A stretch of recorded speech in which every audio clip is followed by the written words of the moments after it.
For most of my life, people assumed I lived an ordinary existence. I never flaunted wealth. I never lived extravagantly. And when my husband passed away, everyone assumed he had left me with nothing but memories. That's what they believed, because I let them believe it. The truth was something very different.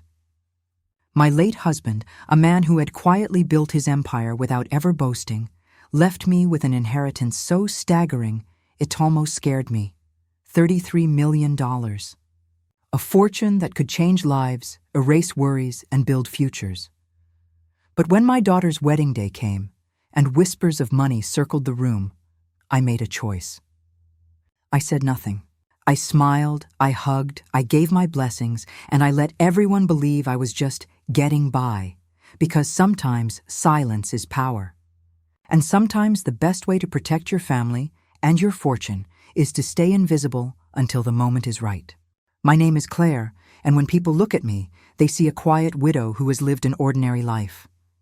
They see the woman who lost her husband too soon, the woman who shops frugally, wears the same simple dresses year after year, and doesn't talk much at family gatherings. To most of them, I am invisible, someone with no real power, no real story. And for a long time, I let them believe that. When my husband Richard passed away, I thought my world had ended. He was the kind of man who filled every room with calm strength. He wasn't flashy, he wasn't loud, but he was steady. He believed in working quietly and living humbly. To the outside world, he looked like a middle-class man who earned enough to provide, but never more. Even I underestimated the depth of what he was building in silence. The days after his death were heavy. I moved through them like a ghost, handling condolences, paperwork, and the endless loneliness of a house that suddenly felt too big. People came with casseroles and polite words, but behind their eyes, I saw the assumptions. Poor Claire, she must be left with nothing. They thought I would struggle just to pay bills. I didn't correct them. I didn't have the strength. All I could do was sit in Richard's office late at night, running my fingers across his neatly stacked files, his worn leather chair, the notebooks filled with tidy handwriting. He had left behind more than I realized, more than anyone realized. And when I met with the lawyer a few weeks later, I would learn just how much. But on the surface, I was still just Claire, the quiet widow who blended into the background. Nobody suspected the secret I carried, and I learned quickly that sometimes being underestimated is the most powerful position of all. Richard was never a man who flaunted anything. While others boasted about promotions or posted pictures of vacations, he stayed quiet. He lived by one principle. The loudest people often have the least to say. When we were first married, I sometimes wished he would show off a little, buy me jewelry, drive a nicer car, or even brag about his achievements at family dinners. But he always smiled and said, "Claire, the moment you seek applause, you lose your purpose." I didn't fully understand it then. Richard worked long hours, but he rarely spoke of money. Bills were always paid, the mortgage handled, groceries stocked. We didn't live in luxury, but we never struggled either. I thought we were comfortable, average, yet there were little signs I overlooked. The locked filing cabinet in his study, the quiet meetings with people I didn't know, the way he always told me, "Don't worry about the future. I've planned for you." At the time, I thought it was just his way of being protective. I never imagined what it really meant. He never carried himself like a rich man. His shoes were polished but plain, his suits well-fitted but modest. Even his office desk had nothing flashy, just papers, a calculator, and a photo of us on our wedding day. Looking back, I realized he was hiding something in plain sight. After his death, those memories came flooding back. I began to piece together the man I thought I knew with the man he really was. And when I opened his files for the first time, the truth began to whisper from the pages. The day I met Richard's lawyer, I expected a routine appointment. I wore my plain black dress, carried a worn handbag, and braced myself for paperwork about the house and bank accounts. I thought maybe, if I was lucky, Richard had left behind enough savings to get me through the next few years without worry. The lawyer, Mr. Daniels, was kind but professional. He offered condolences, then slid a thick envelope across the polished desk. My hands trembled as I opened it. Inside were documents outlining Richard's estate. I skimmed the numbers once, then again, certain I had misread. My breath caught. 33 million? I whispered. Mr. Daniels nodded. Richard prepared carefully. Investments, real estate holdings, silent partnerships in companies you may not know by name. He wanted to ensure your future was secure. I sat in stunned silence. $33 million? My Richard, the man who wore the same watch for 20 years, had quietly built an empire. I felt a strange mix of grief and awe. He had trusted me with this enormous legacy, and yet he had never spoken of it. The weight of it pressed on me. This wasn't just money. It was responsibility, a secret bigger than anything I'd ever carried. And at that moment, I made a decision. I would not tell anyone. Not my siblings, not Richard's family, not even my daughter. At least not yet. Because wealth this size doesn't just change circumstances. It changes people. And I wasn't ready to see the faces I loved twist into something else. In the weeks that followed, I moved through life in a daze. The grief of losing Richard was overwhelming. I cried into his shirts, inhaled the faint scent of his cologne from his pillow, and replayed his voice in my mind. The fortune he left behind felt unreal, almost like a cruel joke. How could I feel so poor in love yet so rich on paper? I didn't touch the money. I couldn't. Instead, I kept living as I always had, shopping at discount stores, cooking simple meals, driving my 10-year-old sedan. To anyone watching, I was just the lonely widow keeping her head above water. But at night, when the house was quiet, I opened Richard's files. I traced his handwritten notes, his carefully drawn charts. He had built this not for himself, but for me, and maybe for our daughter someday. That thought both comforted and terrified me, because I knew the moment I revealed the inheritance, everything would change. Relatives who barely called would show up at my door. Friends would become beggars. Even my daughter, though I loved her dearly, might see me differently. So I held my silence, guarding the secret like a dragon guards gold. Family gatherings were the hardest. My in-laws always had sharp eyes, always measuring. They looked at my plain dress, my modest jewelry, and whispered, "She must be struggling," one cousin said within earshot. Richard didn't leave her much. Another chimed in, "Well, she was never good with money." Poor Claire. I bit my tongue, smiled politely, and let them believe it. What good would it do to correct them? To announce, "Actually, I have more money than all of you combined"? That wasn't who I was, and it wasn't what Richard would have wanted. Still, their pity stung. They spoke to me as if I were fragile, helpless. They invited me to dinners out of obligation, not love. I endured it, all the while carrying a secret they couldn't even imagine. But sometimes, being underestimated gives you an advantage. They overlooked me. They dismissed me. And that gave me the freedom to observe, to see their true colors without their masks. It didn't take long before relatives began circling. A nephew called, hinting that he needed money for an investment opportunity. A sister-in-law suggested I move in with her to save costs. Even my own brother asked if I could co-sign a loan since Richard wouldn't have wanted you to struggle. They all assumed I was barely scraping by. Their requests weren't about helping me, they were about positioning themselves to gain from me. I politely declined, every time. And with each no, their disappointment grew sharper, their kindness colder. They saw me as useless now, no fortune to inherit, no resources to offer. Little did they know, I was protecting something far bigger than they could comprehend. The one bright spot in those months was my daughter, Lily. She was young, radiant, full of hope. When she told me she was engaged, her eyes sparkled with joy I hadn't seen in years. I hugged her tightly, tears filling my eyes. For a moment, grief loosened its grip, replaced by happiness. But almost immediately, whispers began. At a family dinner, one aunt asked loudly, "So Claire, how much will you be contributing to the wedding?" Another added, "A mother's role is so important in these things, isn't it?" I smiled, kept my voice steady, and said, "I'll do what I can." They exchanged glances, smirks hidden behind napkins. To them, it confirmed their belief. I had nothing. I was the poor widow who would bring nothing to the table at her own daughter's wedding. Lily squeezed my hand under the table. She didn't defend me, but her touch said enough. She didn't care. She just wanted me there, and that was when I made a promise to myself. I would give her the greatest gift of all, not in money or luxury, but in protection. Because the day would come when she would learn the truth about the fortune her father left behind. But it wouldn't be today. Today, my silence was her shield. The moment Lily's engagement was official, the whirlwind began. Relatives who had ignored me for months suddenly grew interested. They called, texted, and even dropped by, all with helpful suggestions for the wedding. "Claire, you should insist on a grand venue. It's tradition," one cousin urged. "Don't you want to show Lily off properly?" another aunt asked, her eyes sharp, measuring.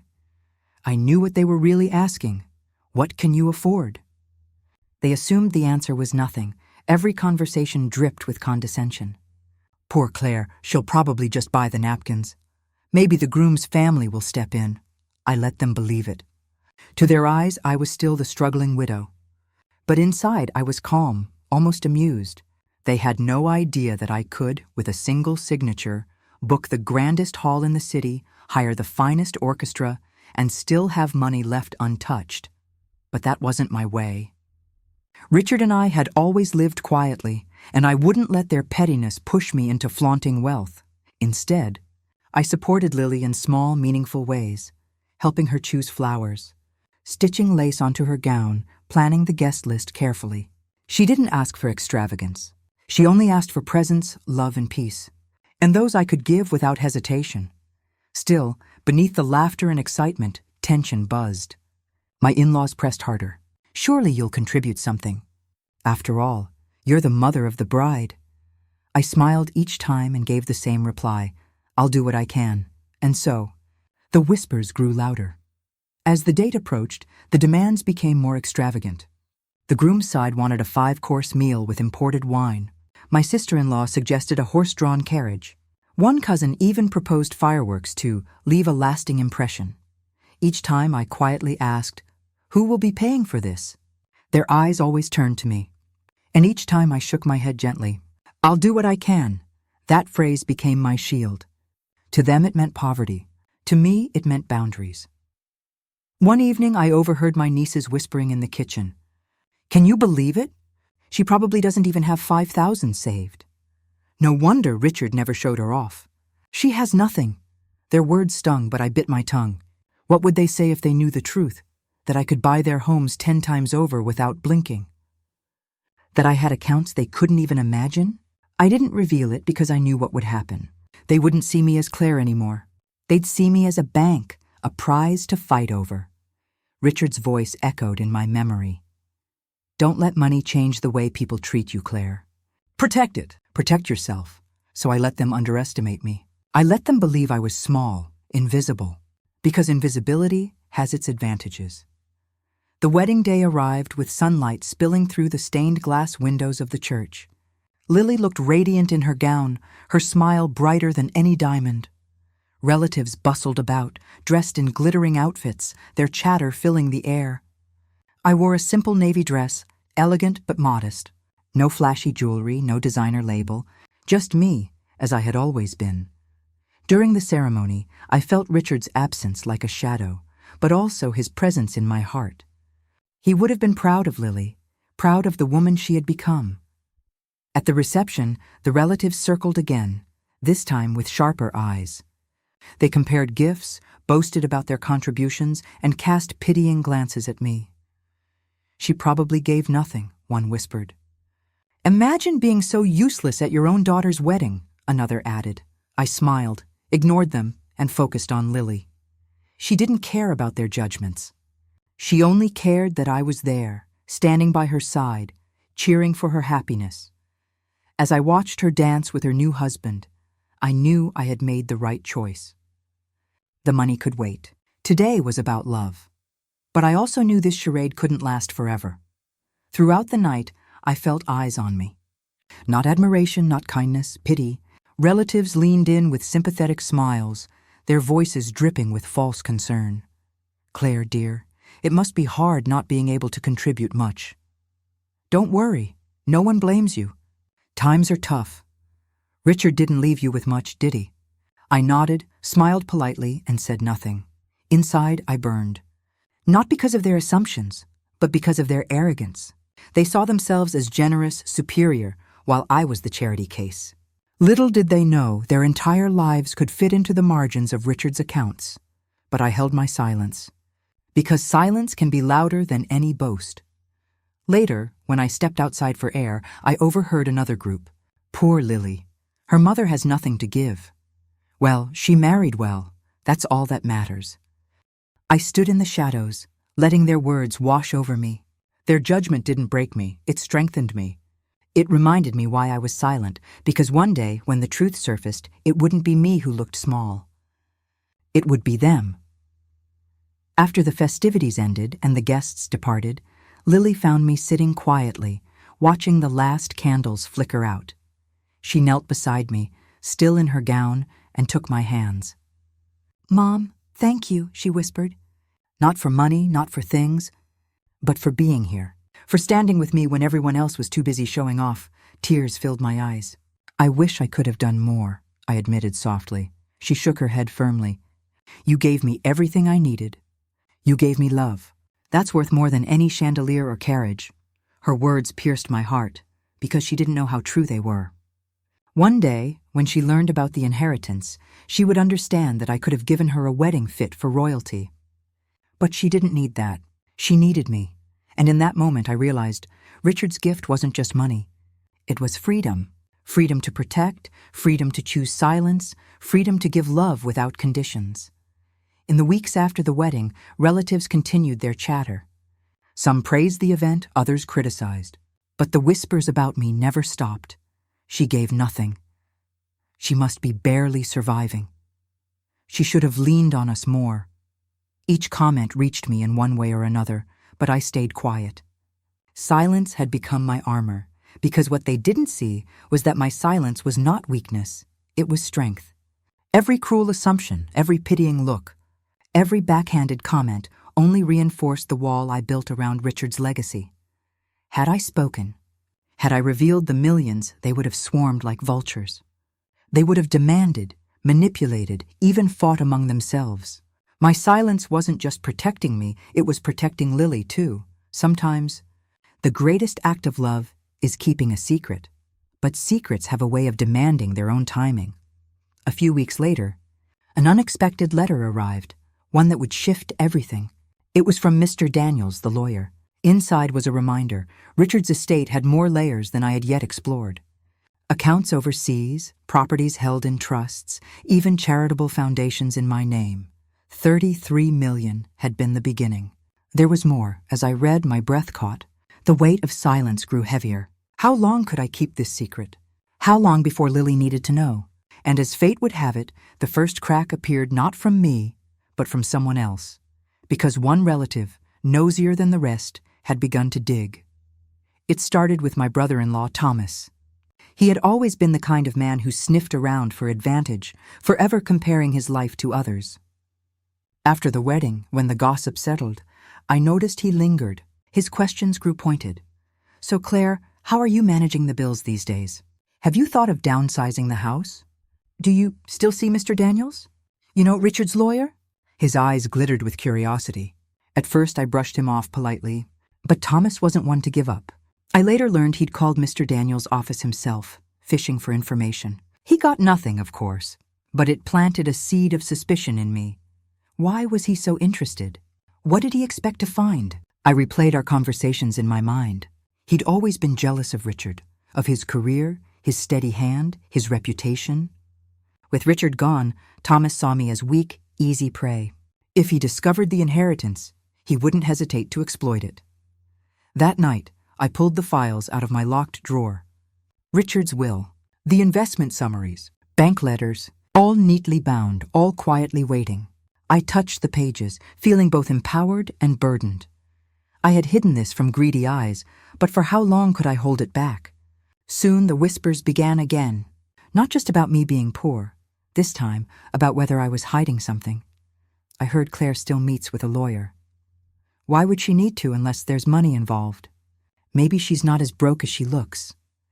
I overheard these words at a family brunch, the kind where everyone smiles too wide while serving judgment with their coffee. I sipped my tea and said nothing.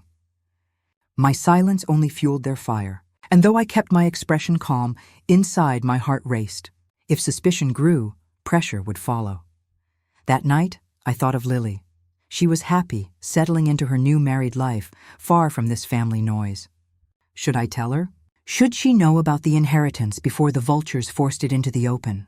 But then I pictured her wide eyes, her innocent trust. Would telling her burden her too soon? I folded the thought away, telling myself there would be a right time. But timing is tricky, and fate often chooses for us. It happened at another family gathering, this time at my sister-in-law's home. After dinner, as plates clattered in the sink, Thomas cornered me in the hallway. "You know, Claire," he began, his tone dripping false concern. "People are starting to wonder. You always seem so calm, too calm, almost like you're hiding something." I raised an eyebrow. "Hiding? What could I possibly hide?" He smirked. "Come on. Richard was successful. He didn't leave you with nothing, did he? Tell me the truth. How much?" I laughed lightly, though my stomach clenched. "You give me too much credit, Thomas. Richard and I lived a simple life. There's nothing glamorous left," but his eyes narrowed. He didn't believe me. For the rest of the evening, I felt his gaze follow me, sharp and suspicious. My heart pounded as I left. When I got home, I sat at my desk, staring at Richard's papers again. Maybe silence wasn't enough anymore. Maybe it was time to prepare for war. One evening, while I was organizing drawers, Lily came by unexpectedly. She wanted to borrow some old photo albums for a project. As she searched, her hands brushed against a sealed envelope, one of the statements from Richard's accounts. She glanced at it, then froze. "Mom, what's this?" My breath caught. Her eyes flicked from the document to my face, realization dawning. 33 million? "Mom, what is this?" I felt the room tilt. The secret I had carried alone for so long had slipped into the open, not by choice but by accident.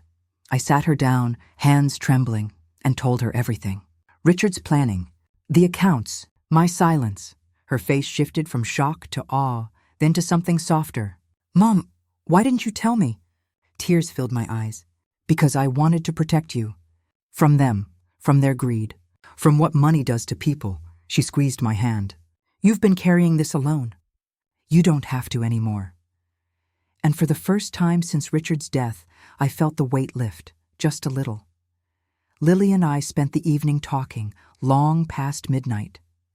She listened, asked questions, and promised she wouldn't breathe a word.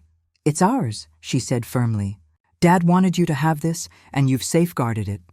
That's strength, Mom, not weakness." I studied her face, searching for any sign of greed. But all I saw was love. Relief flooded me. Perhaps telling her had been the right choice. We made a pact that night. The secret would stay between us until the right time came. She would continue her life, and I would continue my quiet act. Together we would shield Richard's legacy. But as I kissed her goodnight, I couldn't shake the unease. Because now the secret wasn't mine alone. If others suspected, if they pressed Lily, could she withstand it? And sure enough, pressure was already building. The next week, Thomas showed up at Lily's house under the guise of congratulating her again. But his questions soon veered toward me. "Your mom seems awfully relaxed for someone who's struggling. Are you sure she's not hiding something? You'd tell us if she was, wouldn't you?" Lily held her ground, smiling politely. "Mom's just strong, that's all." But when she told me later, her voice shook. "He's not going to stop, Mom. He knows something." I hugged her, heart heavy. "Then we stay strong. We don't give them what they want." Still, I could feel the walls closing in. My silence had protected me for so long, but now the truth was seeping through cracks I couldn't patch. And soon I knew.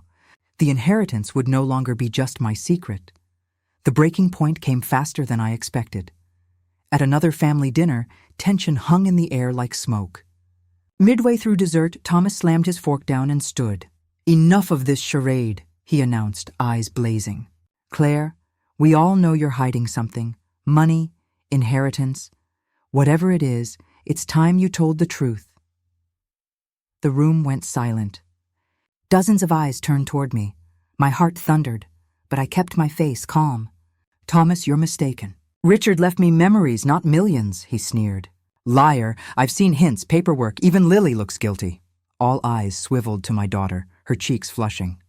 My chest tightened. This was exactly what I had feared, dragging Lily into it. I rose slowly, my hands steady despite the storm inside me. Thomas, if you truly believe I'm hiding something, then you're free to search. But you won't find what you're looking for, because what Richard left me isn't for you. It's for me, and no amount of prying will change that. Murmurs rippled through the room. Some looked doubtful, others uncomfortable. Thomas glared, but I held his gaze until he looked away. That night, as I lay in bed, I realized something. The time for silence was running out. The inheritance wasn't just my burden anymore. It was a secret poised to erupt, and when it did, the world of my family would turn upside down. After Thomas's outburst, family gatherings were no longer the same. Conversations became sharper, glances heavier. Whenever I entered a room, voices hushed, as though my presence shifted the air. I kept my composure, smiling politely, asking about jobs, children, holidays. But beneath the surface, I felt the widening cracks. My silence had once shielded me. Now it only seemed to fuel speculation. One afternoon, my niece Emily pulled me aside. "Aunt Claire, I don't care what they're saying. If you have money, that's your business. But you should know they're plotting." My breath caught. "Plotting?" She nodded, whispering, "Uncle Thomas has been talking to others about ways to prove you're hiding something. He's convinced you've got millions stashed away." I thanked her quietly, though my heart sank. The vultures were circling closer. At home, I sat in Richard's old chair and stared at the neatly filed documents in my drawer. For years they had been my burden, my secret. Now they were becoming a weapon, one my own family wanted to wield against me. I realized then that hiding forever wasn't an option. Eventually, truth finds its way to light. The question was, would I reveal it on my terms, or would they rip it out of me on theirs? The fallout didn't just reach me, it bled into Lily's life. She called one evening, her voice tight. "Mom, they came by. Thomas and Aunt Marjorie. They tried to corner me, asking questions about Dad's estate. They said if I cared about family, I'd be honest." My stomach twisted. "And what did you say?" "That it wasn't their business, but Mom, they won't let it go." I clenched the phone, anger burning through me. It was one thing to attack me. It was another to pressure my daughter. Richard had trusted me to protect her from exactly this. "They'll keep pushing," I warned gently. "But you must stay strong, Lily. Say nothing. Let them believe what they want." She hesitated, then whispered, "Sometimes I wonder if we should just tell them." End it all, I closed my eyes. No, telling them doesn't end it. It only begins their greed. "They won't thank us, Lily. They'll consume us." Silence lingered before she answered. "Okay, I'll trust you." But I knew this was wearing on her. She was young, newly married, and she deserved peace, not the weight of my silence. Yet because of them, she carried it too. It only took one slip for the rumors to catch fire. At a neighborhood event, I overheard Marjorie speaking loudly enough for half the room to hear. "Claire's playing poor, but everyone knows Richard left her a fortune. She's just selfish. Imagine not sharing with family." Heads turned, whispers spread. By the end of the evening, I was being approached with cautious curiosity. "Is it true?" "Why wouldn't you tell us?" I smiled, deflected, and left early. But I knew the damage was done. The whispers had become shouts, echoing beyond family into community. By the following week, my phone buzzed with distant relatives I hadn't spoken to in years. Suddenly, everyone wanted to check in. I saw through their words. Their kindness wasn't about me. It was about what they hoped to gain. That night, as I lay awake, I remembered Richard's steady voice. "Money doesn't reveal who people are, Claire. It magnifies it," and he was right. Their greed wasn't new. My silence had only delayed its unveiling. It came to a head during a Sunday dinner. The family gathered, tense and restless. I barely touched my food, sensing what was coming. Finally, Thomas stood, face red, voice booming. "We're done playing games. Claire, you've lied long enough. You're hoarding money while we struggle. Do you think Richard would be proud?" Gasps rippled through the room. All eyes pinned me. I set down my fork calmly, though my heart pounded. "Thomas, I've lied about nothing." "What I do or don't have is my concern, not yours," he sneered. "So it's true. You do have it. Millions hidden away while family suffers." The room erupted, some siding with him, others urging silence. Lily tried to speak, but I lifted a hand, stopping her. I looked directly at Thomas. Richard trusted me with what he left behind. He trusted me to use it wisely, not to flaunt it, not to feed greed, and certainly not to answer to people who see me as nothing more than a wallet. Silence fell. My words hung heavy, but Thomas only smirked, muttering, "We'll see how long you can keep it hidden." And in that moment, I knew the storm was far from over. That night, alone in my house, the weight finally broke me.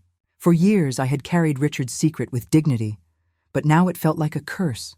I poured myself tea, but my hands shook too much to hold the cup steady. Tears blurred my vision. I whispered into the empty room, "Richard, what do I do?" I wanted to protect us, but they're tearing us apart. For the first time, I wondered if I'd made a mistake. Maybe silence wasn't protection. Maybe it was a prison. My family despised me for what they thought I had, and Lily was caught in the middle. I thought of walking into the next gathering and throwing open the truth, slamming the documents on the table, saying, "Here it is. Here's what you want." But then I imagined their faces, greedy, demanding, never satisfied. And I knew giving in would destroy me more than keeping quiet. So I wiped my tears, steadied my breath, and told myself, if I was going to fall, I would fall standing. Amid the chaos, one person surprised me. Emily, my niece. She visited one afternoon, eyes soft with sympathy. "Aunt Claire, I know what they're doing to you. It's cruel. I want you to know. I don't care if you have money or not. You've always been there for me. That's worth more than millions." Her words cracked something in me. For so long, I had seen only greed in my family. To hear kindness, it was a balm I hadn't realized I needed. I smiled, tears welling. "Thank you, Emily. You don't know how much that means." She leaned closer. "Don't let them break you. You're stronger than all of them combined." For the first time in weeks, I felt hope stir again. Maybe I wasn't as alone as I thought, but hope was fragile, and the storm wasn't done. At the next family event, the tension finally boiled over. Marjorie made a cutting remark about my secret millions. Thomas laughed bitterly, and others piled on. The room grew loud, angry, chaotic. Finally, I stood, voice firm, cutting through the noise. "Enough," everyone froze. I looked around, meeting each set of eyes. "For months, you've whispered, accused, and demanded. You've treated me not as family, but as a bank. Richard would be ashamed of what you've become." A heavy silence followed. My hands shook, but my voice did not. Yes, Richard left me something, but it's mine to guard, mine to use with wisdom, not for greed, not for vanity, not for anyone's entitlement. Gasps filled the room. Some looked guilty, others angry, but the truth was out, not in numbers, not in details, but in principle. As I walked out, my heart pounded. The war was no longer whispers, it was open battle, and there was no going back. After my declaration, silence hung heavy in the room. Faces shifted, some pale with guilt, others dark with resentment. I had not revealed amounts or numbers, only the truth that Richard had left me something, but that alone was enough to ignite a storm. Thomas's voice broke the quiet. "So it's true. You admit it. You've been hiding wealth while we scrape by." I met his glare with calm steel. "I admit nothing beyond this. Richard's legacy is mine to guard. It isn't up for debate. Not today, not ever," murmurs rippled. Some relatives avoided my gaze, ashamed of their own behavior. Others whispered accusations under their breath. I left them to stew in their own bitterness. That night, Lily called. "Mom, what happens now?" I sighed. Now they show their true colors. Some will stay away, some will push harder. But Lily, we stay firm. We don't bend. It was the first time I felt fully unafraid. The secret was still largely mine, but I no longer cowered behind silence. I had spoken my truth, and now I was ready to face the consequences. In the weeks that followed, the family splintered. Those who had always been kind grew distant, too nervous to be caught in the middle. Those who had shown greed doubled their efforts, calling, visiting uninvited, and pushing harder. Thomas left voicemails dripping with venom. "You'll regret crossing me, Claire. Families are supposed to share. You're selfish." Marjorie spread rumors around town, claims that I was stingy, heartless, even dishonest. Neighbors began to look at me differently, whispers following me at the grocery store. It hurt, yes. But oddly, I also felt lighter, because the masks were gone. I no longer fooled myself into believing their affection was real. Now I knew who truly cared and who only wanted to feed off me. Emily, my kind-hearted niece, visited again. "Let them talk," she urged. "The people who matter will see the truth." And Lily? My sweet Lily, she stood by me like a shield. Her support gave me strength. "Mom," she said one evening, "you don't owe them anything. Dad trusted you, and you've honored him. That's all that matters." Her words became my anchor as the storm raged on. Despite the hostility, I chose silence once more, not out of fear, but out of choice. When relatives knocked, I didn't answer. When rumors flew, I didn't respond. When Thomas threatened to expose me, I smiled quietly. After all, what could he expose? He had no proof, only suspicion. Silence, I realized, is not weakness. It's power. Power to rise above noise. Power to deny others control over your narrative. At church, when acquaintances asked careful questions, I redirected the conversation to community projects. At gatherings, when whispers began, I excused myself with grace. Slowly, some grew tired of pressing. Others turned their bitterness elsewhere. And through it all, I felt Richard's presence, steady, reassuring. "You're stronger than you know, Claire." I wasn't just guarding money anymore. I was guarding peace. One evening, Lily surprised me by arriving with takeout and a determined expression. "Mom," she said, "I've been thinking. You've carried this weight long enough. It's not just about money, it's about respect. Dad left you this because he trusted you. If anyone has a problem with that, it's theirs to bear, not yours." Her words stopped me. For so long, I had worried about burdening her. But here she was, stronger than I ever imagined. "You've turned me into a fighter, Mom," she added softly. "Watching you stand against them, it showed me what strength looks like." Tears filled my eyes. For years, I had doubted myself, questioned every choice. But in that moment, I saw the truth. My silence, my endurance, had shaped Lily into a woman who wouldn't bend to cruelty. And maybe that was Richard's legacy too. Not just money, but resilience passed from one generation to the next. Eventually, the storm quieted. Thomas still muttered, Marjorie still gossiped, but their power faded. The rest of the family grew weary of the drama. Slowly, invitations stopped coming. Phone calls dwindled. For the first time in years, I felt peace settle over my home. No more fake smiles, no more whispers, just quiet. One morning, I walked through my garden, the sun warming my face, and realized I wasn't alone. I had Lily, I had Emily, I had the memory of Richard's steady hand. That was enough. The money remained untouched, waiting. Not a burden anymore, but a gift I would use when the time was right, quietly, wisely, without fanfare. Because in the end, wealth isn't about proving people wrong. It's about living right. Years passed. Lily thrived, her marriage strong, her dreams growing.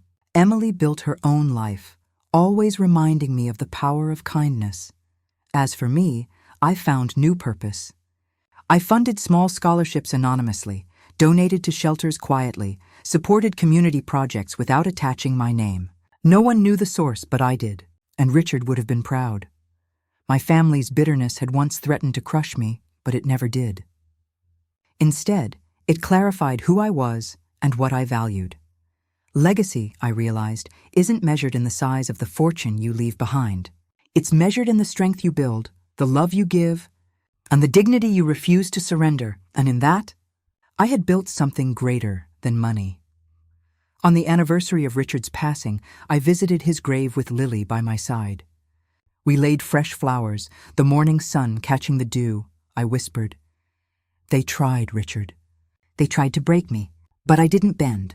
I carried what you left me, not just the money, but the faith you had in me, and I turned it into strength."